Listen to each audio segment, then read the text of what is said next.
Nous sommes au 23e jour de Ramadan. Aujourd'hui, j'ai envie de parler de patience, qualité de l'âme importante pour le croyant, vertu que l'on cultive avec sagesse et piété. J'aime beaucoup un proverbe persan qui dit, ouvrez les guillemets, « La patience est un arbre dont la racine est amère et dont les fruits sont très doux. » Fermez les guillemets. Rien ne vient facilement. Il faut beaucoup de persévérance, d'assiduité, de foi en soi et en la vie pour réaliser ses objectifs et ses rêves. D'ailleurs, Léon Tolstoï l'a écrit dans un de ses proverbes. Ouvrez les guillemets. Les deux guerriers les plus puissants sont la patience et le temps. N'oublie pas que les grandes réalisations prennent du temps et qu'il n'y a pas de succès du jour au lendemain. Fermez les guillemets.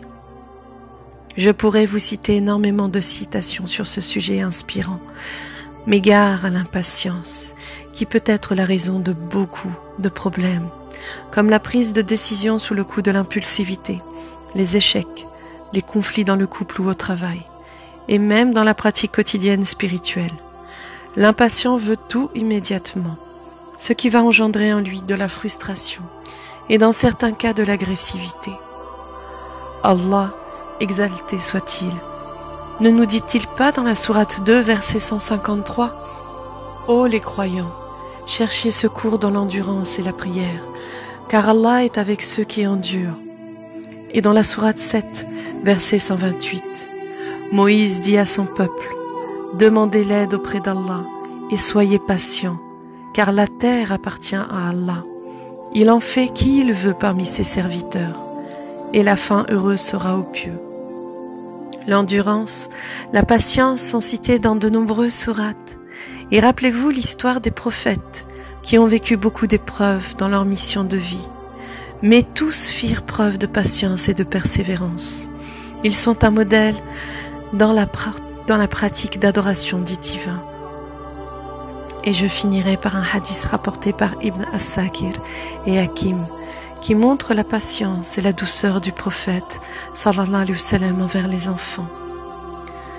Le messager d'Allah, paix et bénédiction sur lui, sortit un soir pour nous diriger pour les prières du soir, et il portait Hassan ou Hussein. Le messager d'Allah s'avança et mit l'enfant à terre, puis il prononça le takbir et commença à prier. Pendant la prière, il se prosterna et resta prosterné longtemps. Mon père me dit, je levai la tête et vis l'enfant sur le dos du messager d'Allah, alors qu'il était prosterné. Je retournai à ma prostration. Quand le messager d'Allah termina la prière, les gens lui dirent, « Ô messager d'Allah, pendant la prière tu te prosternas si longtemps que nous pensions que quelque chose était arrivé, ou que tu recevais la révélation. » Il dit, « Il ne se passa rien du tout. Mais mon fils était monté sur mon dos et je ne voulais pas le déranger jusqu'à ce qu'il en ait assez. » Gratitude, gratitude, gratitude.